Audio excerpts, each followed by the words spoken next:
The Joker is Batman's arch nemesis, and the two have been fighting since the very first Batman comic all those years ago.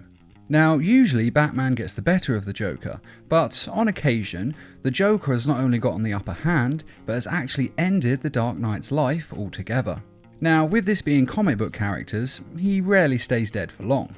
But even still, this video is going to go over every time that the Joker has killed Batman. Batman the Brave and the Bold.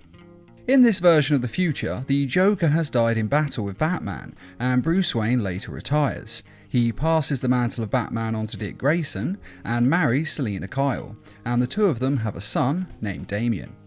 Then years later after this, the son has grown up slightly, and the son of the Joker comes and attacks them at the Batman Museum. And both Selina and Bruce Wayne die. No! And it turns out that the Joker is still alive, and he sent his supposed son there to kill Bruce Wayne in revenge, having worked out that he is Batman, or rather was Batman. Of course, this tragedy forces Damian Wayne to accept his destiny, and he takes on the mantle of the Robin so that he can take down the Joker. And then in the future still, he eventually becomes the next Batman. Whatever happened to the Caped Crusader? Now in this story, Batman is dead, and all of his enemies and a few allies meet in a dingy bar in Gotham, and each one of them tells the story of how they killed Batman. Catwoman, the Riddler, one of the Robins, even Alfred, all tell versions of how they killed him.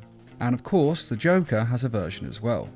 And in the Joker's version of events, he wants Batman to smile and laugh, but he won't because he's Batman. So he injects him with the Joker toxin, but still he remains stoic. And so the Joker keeps injecting him with more and more to make him smile, until eventually he ODs and Batman dies, without him laughing once or so much as smiling.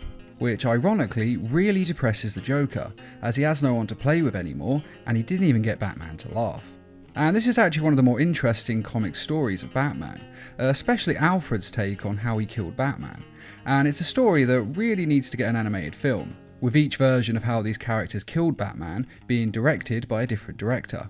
It could actually be a very interesting film, and I'm really surprised it hasn't happened yet.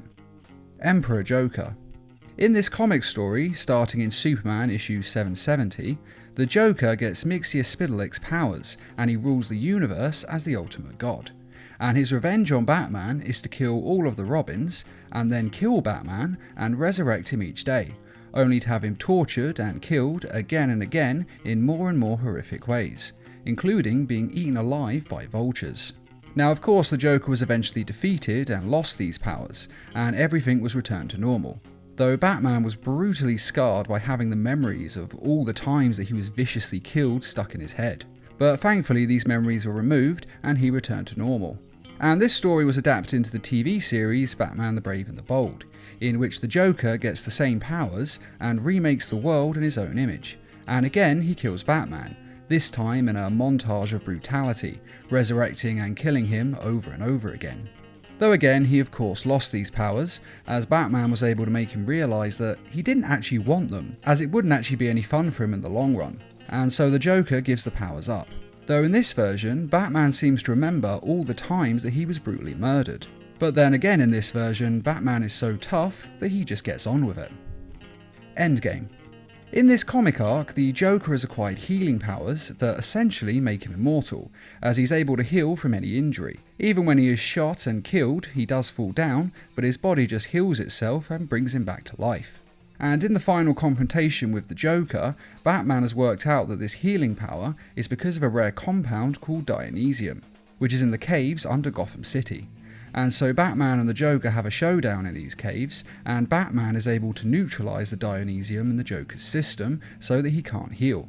But both he and the Joker are severely wounded, and end up getting buried alive as the caves collapse around them. Of course they both eventually return and are healed from their deaths and injuries, presumably by the pits of Dionysium that are under Gotham City, but the Joker still essentially kills Batman, even if he is resurrected. Who killed Batman? In this comic arc, starting in the 1940 Batman series, issue 291, Batman is dead, but no one knows who has killed him. So the supervillains of Gotham put on a trial, and each villain gives testimony and tells the story of how they killed him. Also they can work out which one of them actually did kill him, and who's just saying they did in order to get street cred. And of course, one of the villains is the Joker, and his way of killing Batman isn't actually that great, to be honest. He hits him in the face with acid and then beats him in a fight, accidentally injecting him with a fatal toxin from his ring and killing him. He then pours more acid on the face of the body so the police can't identify who Batman was. Though of course it wasn't the real Batman, but just someone who dresses up as Batman in the hopes of one day replacing him when Batman dies. And it's revealed that the whole trial was actually just an elaborate ruse by Batman to work out who killed the man who was dressed as him. This is from the old era of comics where this kind of campiness was more acceptable, so you can forgive it. Going sane.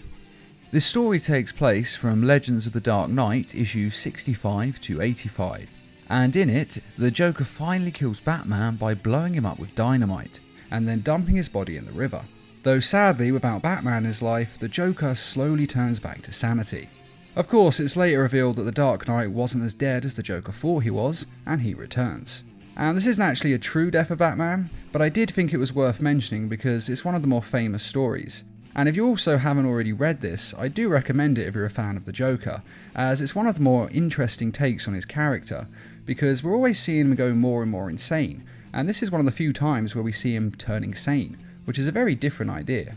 And we also find out that the Joker's real name is Joseph Kerr, although his name is later revealed to be an extension of the word Joker, so it could just be an alias.